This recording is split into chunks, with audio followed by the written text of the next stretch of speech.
We are back from that incredible weekend in Finland that we weren't even going to go to. And then thanks to CE Dealer Team and Volvo Construction, we ended up racing anyway. And if you want to hear that full story about how it happened and how we got to the race, listen to last week's episode.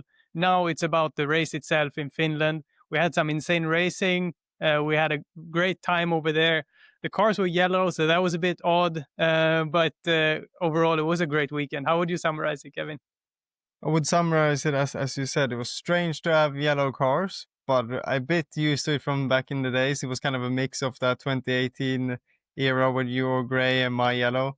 I would summarize it as a great racing track for action. I think it was very entertaining turn 1, turn 2, and very fun driving on the gravel. I think maybe a little bit too difficult to overtake. I think some slight adjustments to the track would open up a bit more overtaking opportunity, adding in some curbs instead and so on. But overall, very, very good action, and was nice for me to finally get a podium. Yeah, a podium that you were given after the race. Juha Rytkönen, we'll get into it, but Juha Rytkönen, awesome start to the final from P6 to P1, but ended up getting penalized, unfortunately for him. But fortunately for you, Kevin. So now you do have that first podium of the year. But let's begin, at the start. We get to Finland and we have a completely new look to the car, and we have to go to a warehouse. We are working with the team. We unload the cars. We rewrap them in that afternoon, and we arrive to the track on Friday morning, where people were saying welcome back, but I'm not sure. We didn't really miss anything. And unless something incredible happened on that Thursday setup day, which I doubt, but like people were saying welcome back and so good you're here again. It's like, yeah, well, we never left, but thank you. But it was incredible, that support, I think, that we got from the fans, like all of you commenting on the post. First of all, my post saying I wasn't going to race, and then returning to racing before we even left kind of post. It was so much positivity, and it was great to feel, the sport like backing you and being positive. And yeah, it was just a great feeling for us, and to see dealer team, they made, really the heroic effort there to get us to the start line.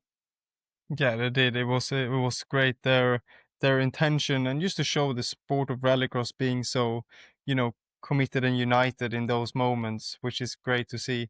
And without them, we wouldn't have gone racing. And I think in the end of the day, maybe we ended up being finishing third and fourth, and they ended up being sixth and seventh. So I don't know if in hindsight they are extremely excited about the final result, but in the end of the day, I think it was good for the sport. It was good for them to have a good competition. Niklas was very strong, but if you look at ourselves, we really struggled in the beginning of the weekend, and then kind of slowly got closer and closer, did the right changes, but we weren't really as competitive as we wished to be. Oh no. Other times.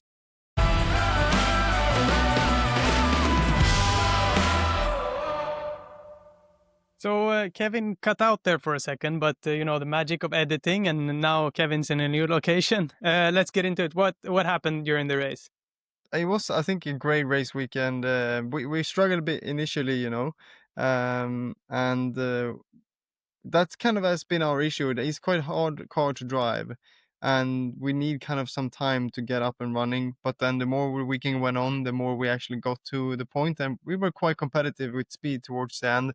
Not quick enough to just win on pace, maybe, but I think within the reach of potentially defending from a Joker race. But heats went really well.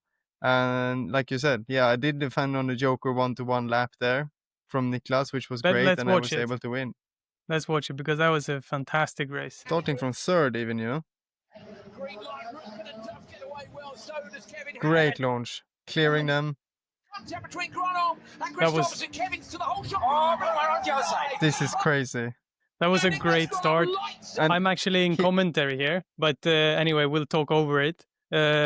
You had a fantastic start. It was kind of slippery, and I told you from being in the race before, Gronom nearly getting on your outside, but now finally leading the fast race here ahead of Niklas and Johan, who had been kind of outstanding. And Ritkonen, to be fair, he was super fast too. Yeah, he And was, and here, obviously Niklas jokers early, and I just tried to put in a really good run. John obviously getting overtaken there. This is an epic shot, someone jumping in the background and so. But yeah, the launch was great, and in that turn one, Niklas was on the outside, and I thought into turn two, I was like, he's got me, but he kept sliding and kept losing the line, and that's why I could get him back because I that was, was keeping the grip that was there. so good. And in commentary now, Niklas has jokered, and he's only 3.6 behind you. Usually the joker split was around 4. So I was saying here that you don't have the gap. You Mm. won't be able to stay ahead. And I think you go in this lap, do you? Yeah, you go Yeah, in this lap. We have to watch the comment. Listen now. But 3.7 won't be enough. So Kevin's gone, and in behind him, Johan Kristofferson's gone as well. So Kristofferson looking this to be as joker, close to Gronom as he can. Rukkinen comes out in front. Unreal. Joker from Kevin. Gronom on the inside. on inside. Oh, Joker. Kevin What a Hansen. joker. Wow, he must have been full sending he was an unbelievable joker. Yeah, that was unbelievable. Like I could not believe it. And now suddenly you're leading out of the 3 that has jokered. You have a very short gap to He's Ritkonen, so close. and you managed to hold on for the rest of the race. We can't Yeah, show the just full missed race just just for legal shit. Oh. We can't show the full race just for legal reasons and contracts and stuff. But I think we can, but anyway, just cut it there. We don't need to watch anymore. But I mean, I didn't know he was that close in the race. But then we haven't done that all year, except I think in Portugal maybe, where we really had that pace to be able to defend on that lap. So that was but sick. this was also the race where I came last. And I think the first time ever I'm last in a qualifying session while having a fully clean race. Okay, I got out third from the start. And then I had 4 clean laps, no mistakes, just good, and last. And I think we posted on my socials that where I was 7th, and 7th is not so bad. We are probably the 7th fastest rallycross cars in the world there, but 7th also last. And like, what should I do? I was like miserable. My lap time was actually slightly faster than yours, so like my pace wasn't the issue, but just like everyone was so good. Your joker lap was really fast. Yeah, it that was looked what it was. great on TV. I haven't Yeah, watched it properly, but it looks great. yeah, Like that was sideways, keeping the speed up, and just bang on. I mean, 3.3 or something. yeah. Incredible. So that was incredible, and I think that was the most exciting race of the weekend, except for the final. That was crazy. But yeah, it goes to show how close it is in the World Rallycross Championship right now. And it's nice when you're able to get that kind of start and mix things up a bit, because with only 7 cars, it's also a little bit predictable sometimes, which might be the issue. Euro RX is way more surprising to watch. Yeah. Podium for Mats Oman. He's in a wheelchair and he can't move his legs, and he's piloting the car with the hand controls, and he goes and win second in the race. So Yeah, and won his semi won the just semi. on a great race. So I mean, there's Euro is mentally entertaining, and so is the world is entertaining. Just like there's such a high level of perfection, and it's so rare that people do mistakes. And there is the good thing about this track was that he was able to open up from the outside and undercut and overcut, in the turn 1, 2 to Mm. get some differences. In the last races, pole has been so dominating, and then it's been really hard to get the KMS off there because they've had such strong pace. So now you can play around, you can get some moves done, and I think honestly towards the end of the weekend we could have won the final if we had a little bit more. Well, basically, I think if Little bit a more bit pace of and it, better starts and better qualifying, then we could have no, won. for sure. But if it was just, I looked back and I saw if you didn't overtake me, I would have stayed out on the normal track, and I would have had a position to really push and get some great, like catch Joa when he jokered and then have the free laps. And I think it could have been that day, but obviously you passed, but then you had damage then you started to lose, and I had the Joker. So it's like we could have really had a if it played out a little bit different. But let's have a look at it.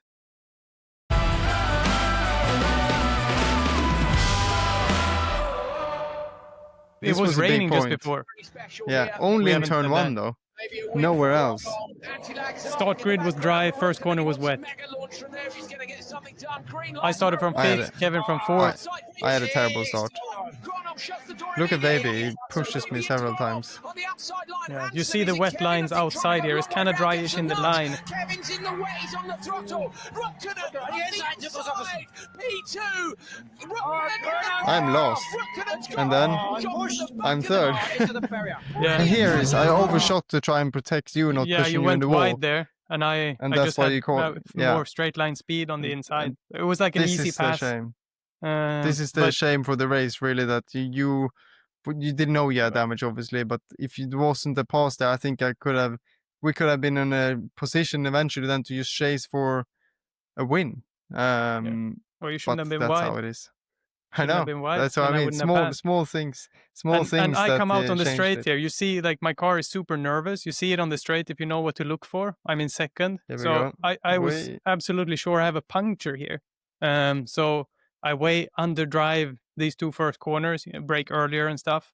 Start losing a bit of time to Ritkonen, trying to go in the good speed for having a puncture. It turns out it was like only a bent left rear. So once I figured that out, I knew how to drive kind of decent. But this one lap, these couple corners, I lost too much. And Johan was even able to get up my inside here. He passes me on the gravel section. I dive into the Joker to cover something off. But yeah, Johan was also mention that you haven't, during any point after our chat after the race, said that you got passed by Johan. No. You kept that away from me. You want to forget that stuff. No, but I was still believing that I have a puncture, but now Kenneth told me on the radio it's not a puncture. That made me rethink, and the laps after I don't actually lose any more time, although the car is pretty funny to drive, a bit weird. But Ritkonen leading at the moment, being chased by Johan, who's made a comeback from being last out of turn 3 to now chasing Juha. That shows a lot how fast they were. Juha Ritkonen goes to the Joker lap here. I think it's to cover you off because he doesn't have the gap to Baby even close. And from here, when Juha comes out ahead of you, you never managed to find a gap. He had 4.2, so he was safe there. Yeah, and it was also slower. The normal lap was slower in the final because of all the dirt that was put into the turn 7. So you couldn't really rotate the car properly. And then from this point, we're on board with me following Johan. I just, it was impossible. I'm normally quite exceptional at overtaking, finding a gap, but he was just, it was, I can, because I believe I am pretty good and I always can overtake, but this dude, he just didn't leave a gap anywhere. Even here in the last one, I was like, here I can do it, and he didn't slide barely, and I couldn't get up the inside. And then our traction, you see how poor our traction is. So I just lost loads also every time. So I was never really couldn't get to a position where I could get it done.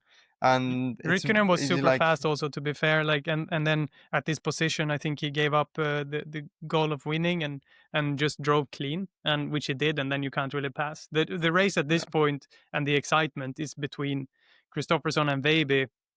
If Johan can find that 3.5-ish seconds that you need to have even a shot at getting out in front. Baby is matching him, so he did a great final and really didn't, OC was super fast. Usually when you see Johan pushing his maximum, then he gaps everyone pretty easily. And I think this is one of those runs when, he does go from last to almost winning the race. So it is an unbelievable drive. But OC did a great job at also matching his pace and not allowing the gap to grow. So, yeah, once we get to the last lap, we can pause it here. Once we get to the last lap, then OC was ahead and he won the race. Yeah. Congrats to KMS for a 1-2 in the race. Yeah.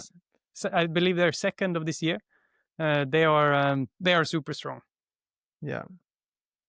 I mean, I I really do admire their performance. It's really great. There's other things that it hurts to have to say well done to them after what they do sometimes in the sport, but that's how it is. Well, let's not get into that too much.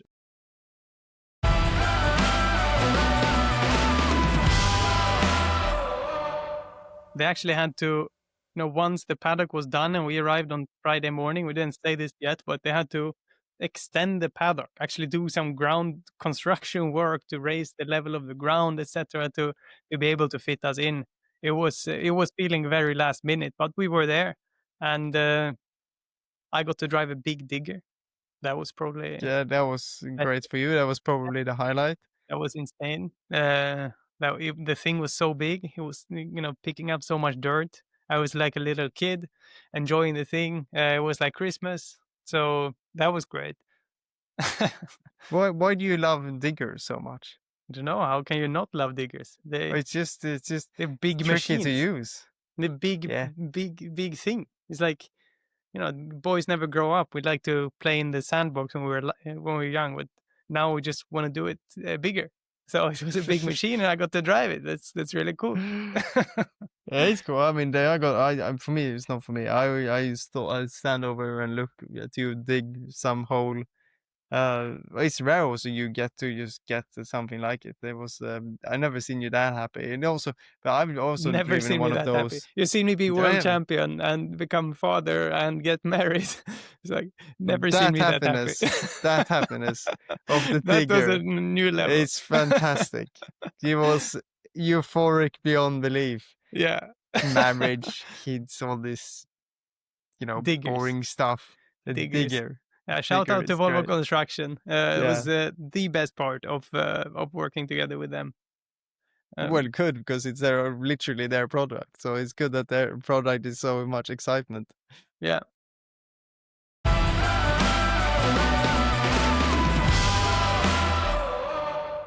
So yeah, that was. Do you have anything more to add for the weekend? I think we had a pretty straightforward race as a whole. It was exciting. Once again, we didn't quite have the pace. We don't seem to have a good enough package this year, really. And I dropped to 4th in the championship because OC won the event and he scored a lot of points. He was just behind me. So sitting 4th now. Kristoffersson leading ahead of Gronholm, Veiby, and me in 4th. Not sure where you are, 5th or 6th? I'm 5th. 5th. Equal with Rytkönen. Yeah. In 5th, he's 6th. So it's not going ideally for the Hansen brothers in the World Championship standings. It could be the first year we potentially miss out on the podium in quite many years now. I think I was in 24, 23. Were you in 22? I was on the podium in 22. Yeah, I was. And in 21. Third. And in 20, second in 21, and then second again in 20. I've been on the 2019 win, 2020 third, 2021 second, 22 second, 23. Nothing. I was on second. You were second. And then I was second again. Now it's quite a big gap for me to get second again. Yeah. But it's a double header in Turkey. Anything can happen there. As I think everyone can guess, we haven't decided if we're gonna go there yet. That story is for another time. Let's not even get into it. Timmy is not even excited to get into it. No, let's spare. Hopefully we get to Turkey. Maybe not. We're gonna talk about it in the future. Next week we have an insane episode coming up. Tell us who's joining. Yeah, we got a very exciting guest coming on next week. The man, the myth, I was almost going to say, the legend, 199. 199 is coming on. TP, Travis Pastrana. He's coming on the podcast. Yes. So much we've been through in the nitrocross world. The legend that he is on 2 wheels and 4 wheels.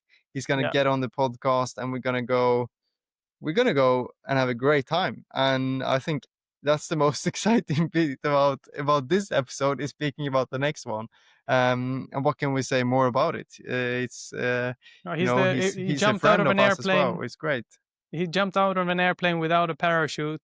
I believe he was the first one to double backflip in FMX. I believe he was the first one to front flip, but don't fact check me on this, please. I'm gonna fact check after. Yeah, and then He's we're an gonna absolute ask him. legend.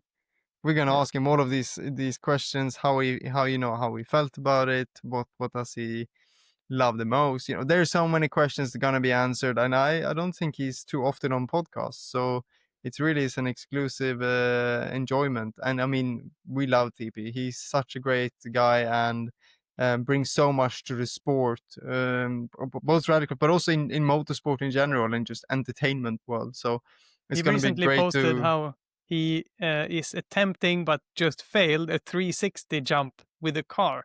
That we have to ask him about. That That's we have to ask I him. suppose an ongoing project. It ended with a Yeah. really bad crash. And if that, there is any, that is Travis Pastrana in a nutshell. If it doesn't end with a big crash, it wasn't him. If it wasn't nuts to begin with, it wasn't him. So it's gonna for be sure, spectacular. it's either a big win, an epic showdown, or it's a crash or of some sort, or so. He goes out with the flag on top either way, if it's a crash or if it's a win. But if there's any questions that you guys, all the listeners, want us to ask TP, please send them in. Drop comments down here. Drop comments on our future post on socials about it. Get involved, and we'll try and get some questions on there depending on how long he wants to speak to us, and how long his answers are. We'll try and get in as many as we can, obviously, and join the rallycross chat with TP. Thank you for listening this week. And Travis Pastrana episode dropping next Thursday. That one you do not want to miss. Thank you for listening in. And if you made it this far, just why don't you subscribe and like and all that. Thank you so much.